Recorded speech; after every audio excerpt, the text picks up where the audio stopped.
فترة قصيرة رسالة من شاب فلسطيني من قرية ديشوم المحتلة اسمه أيوب، ويقول أصلنا جزائري وياريت تساعدنا بنتعرفوا على أهلنا في الجزائر. وهذا التحقيق فيه تفاصيل ربما تسمعوها أو يسمعها حتى هو لأول مرة، واللي عنده إضافة تفيد خونا أيوب يكتبها في التعليقات وهيا نبدو البحث. طبعا هو قال أنا من قرية ديشوم، وقرية ديشوم كما نشوفوا هنا جاية في أقصى الشمال بفلسطين المحتلة على الحدود اللبنانية، تابعة لقضاء صفد، وماش بعيد على الجليل ولا عن طبرية ولا على الحدود السورية. عرفنا موقعها ودرك باقي علينا نتعرفوا على تاريخها وعلاقتها بالجزائر.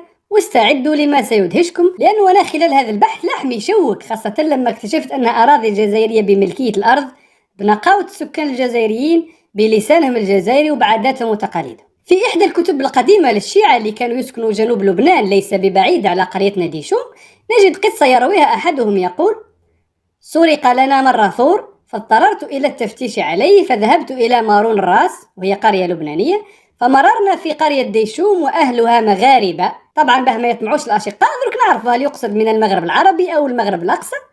يقول: فلم نرى امرأة قط إلا عجوزا، يعني يحكي على الحرمة، حتى يقول: وجدنا الرجال تستقي الماء من العين وتحمله في الجرار على عواتقها، وهذه عادتهم في صون النساء. واستغراب صاحب القصة من كون الرجال هم اللي يسقوا الماء، لأنه في الشام عادة النساء هم اللي يسقوا، لكن هذه القرية تشكلت بطابع اجتماعي وثقافي مختلف عليهم. وهنا يكمل طريقه في البحث على الثور إلى آخره. وفي بلدان جبل عامل طبعة 1995 يقول: وفي ذلك السفح جنوب المقام، يقصد مقام يوشع بن نون، توجد قرية ديشوم وأهلها مغاربة من الإسلام السني. يعني لحد الآن عرفنا باللي قرية ديشوم أهلها تاع حرمة يصونون ساهم ومغارب. نكملوا في ذا إيست طبعة 1886: وقد مررنا بقرية ديشوم والتي لا يسكنها إلا العرب الأفارقة من الجزائر. وهنا تقع هذه البحيرة الصغيرة على قرية ديشوم، وهي موطن المغاربيين الذين طردوا من الجزائر بعد ثورتهم ضد فرنسا. وفي كتاب بلادنا فلسطين لمصطفى الدباغ في التعريف بقرية ديشوم يقول: لا يملك اليهود فيها أي شبر، وبلغ عدد سكانها عام النكبة 590 مسلما، لهم 100 وبيتان، معظمهم مغاربة من القطر الجزائري. مغاربة منين؟ من القطر الجزائري. وقد بلغ عدد اليهود فيها في عام 1961 202 يهودي، وبدلوا اسمها إلى ديشون بن نون يعني. وفي عام 2004 أصدر باحث يهودي مشهور اسمه موشي شارون كتاب يهتم بالآثار الإسلامية في فلسطين، وتطرق فيه الملكية الجزائريين لهذه القرية. يقول: ولقد وجدت وصفا قديما لها كالتالي: قرية مبنية بشكل جيد متميزة بأسطح بيوتها، يسكنها حوالي 400 جزائري مسلم، ولقد منحتهم الدولة العثمانية هذه الأرض بعدما غادروا الجزائر بعد هزيمتهم مع الأمير عبد القادر ضد الفرنسيين. وذلك نسمعوا مليح واش راح يعترف موشي شارون اللي هو متشدد ضد الإسلام ويلقب بأعظم علماء إسرائيل والمختص في التاريخ الإسلامي والحضارة الإسلامية كما قلت. يقول: واستقروا في مناطق غير مأهولة في الجولان والجليل ودمشق وصفد، ومنهم من سكن القدس، حيث أنشأوا حيا خاصا بهم يحمل اسم حارة المغاربة.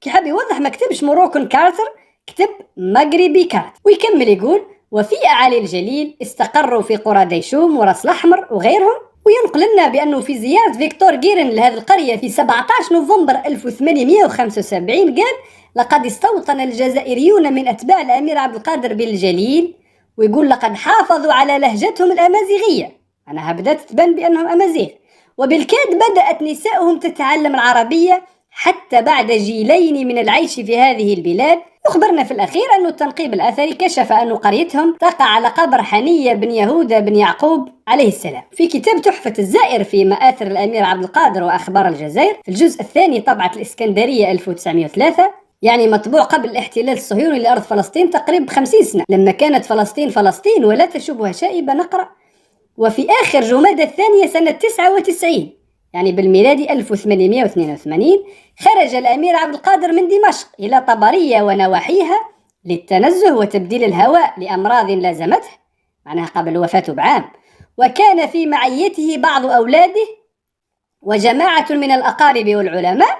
وفي طبرية وبعد أن قام فيها 3 دعاه المهاجرون الجزائريون إلى قراهم، واللي من بينها ديشوم. وخير دليل على أنه لما يقولوا المغاربة يقصدوا بها الجزائريين هنا قولهم في مجلة الفنون الشعبية الأردنية: وقد حضر جلسة الصلح عشائر قرى المغاربة وعلى رأسهم الأمير صلاح بن عبد الله باشا، وهذا جزائري معروف، ونجل الأمير عبد القادر وهذا جزائري معروف، والسيد موسى الحاج حسين الكبير وهذا جزائري معروف، هذا اللي قاد الثورة في فلسطين ضد البريطانيين، والسيد عبد الرحمن المزاري من قرية ديشوم، وكما قلت هذا كامل معروفين في التاريخ الجزائري ونقدروا نرجعوا لهم في حلقات لاحقة. وفي كتاب الهجرة الجزائرية نحو بلاد الشام للدكتور عمار هلال يحكي على القنصل الفرنسي في بلاد الشام، يقول لقد حاول إحصاء المهاجرين الجزائريين في سوريا وفلسطين عام 1885 حيث قدر عددهم بأكثر من 1000 في ديشوم وحوالي 1500 موزعين عبر مناطق كفر السبت وشرعاء ومعدن بفلسطين. وفي كتاب كي لا ننسى للدكتور وليد الخالدي،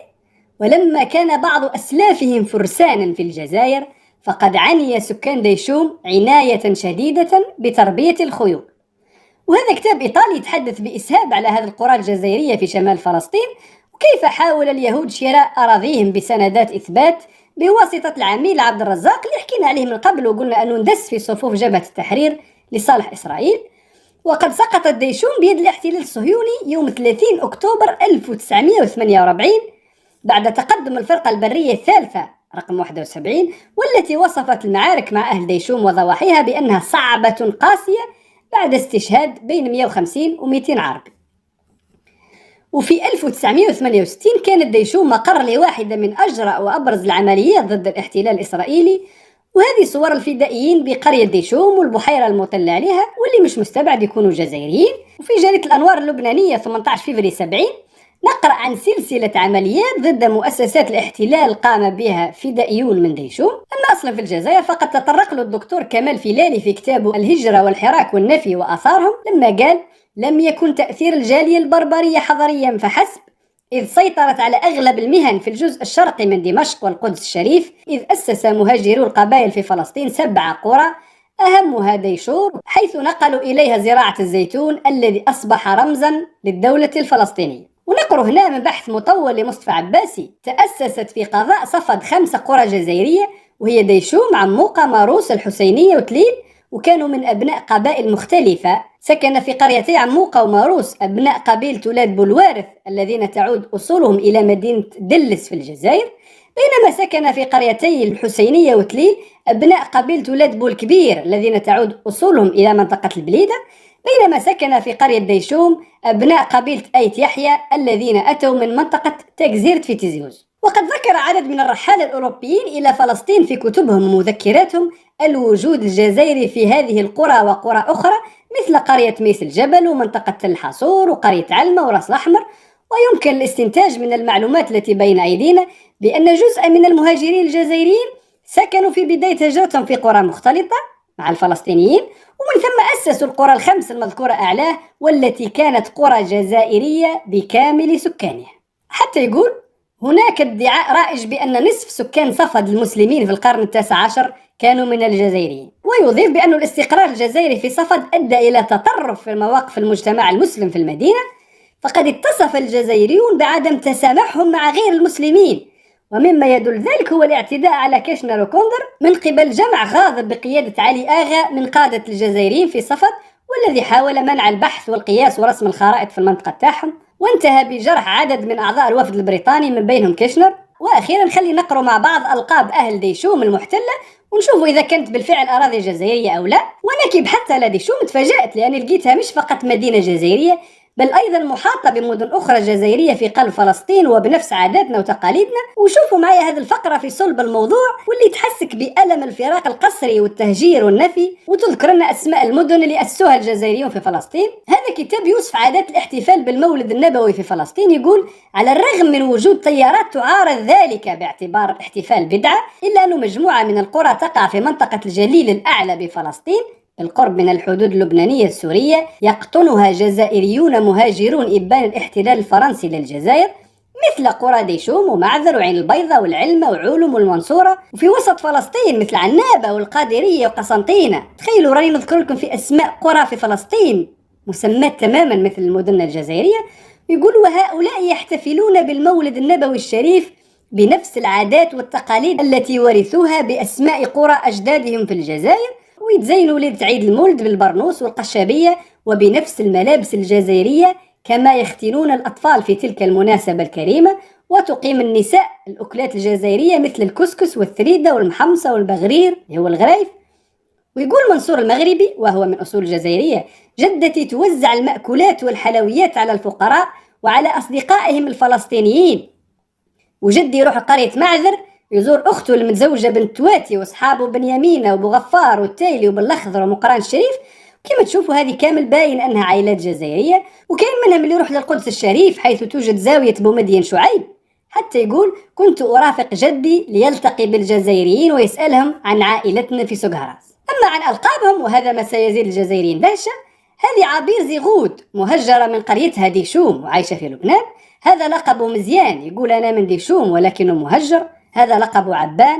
وحسب دليل العائلات الفلسطينية في المشروع الوطني للهوية نجد عائلة خير، عائلة البشير، عائلة المنور، بوعنان، ربيع، المغربي، الحسين، عائلة العيش حمدوش، عزوز، أحمد، مزيان، زيغود، واضي، خليفاوي، الشامي، عائلة الحاج، عائلة الحلاق سعيد، عائلة الميزاري، عائلة بويحيى، عائلة الحاج، عقون، إدريس، الحداد الوناس، رزق، جمعة ومولود. وفي مساعدة في بحث هذا ومما وصلني على الخاص الفقرة التالية اللي ما قدرتش نتحقق من مصدرها، لكنها تبدو متوافقة كليا مع كل ما سبق، ويظهر من خلالها أن قرية ديشوم تشكلت أساسا من مناطق تيزي وزو، بويرة، قسنطينة، بليدة وسقهراس. وحسب كتاب فلسطين ضحية وجلادون تتميز هذه القرى الجزائرية بأرض فلسطين على باقي أراضي المنفيين في العالم بأنها كانت هبات موثقة بعقود الملكية، إذ ولما أخذت الهجرة الجزائرية تتدفق من الجزائر إلى الدولة العثمانية التي استقبلتهم في قضاء صفد وطبرية وعكا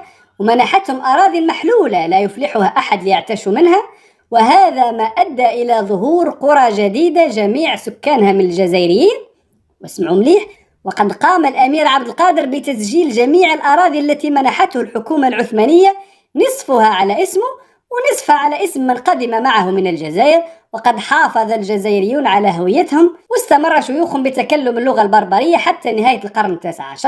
وما نغلقوش هذا الموضوع حتى نستذكر إخواننا المنفيين في كاليدونيا الجديدة وغويان، واللي تقدم منهم المئات بطلبات الجنسية الجزائرية على أمل إعادة ربط العائلات، خاصة أننا لا نتحدث على النفي قبل قرون بل فقط قبل 150 سنة. كما قال الأستاذ عبد المجيد شيخي مستشار رئيس الجمهورية المكلف بملف الذاكرة الوطنية أن قصة الجزائريين المنفيين إلى أقاصي الأرض من أروع القصص التي يمكن أن تذكر الروح الوطنية وتؤجج المشاعر النبيلة. وفي الأخير نتمنى أن تكون في هذا الفيديو إضافة لمعلوماتكم التاريخية.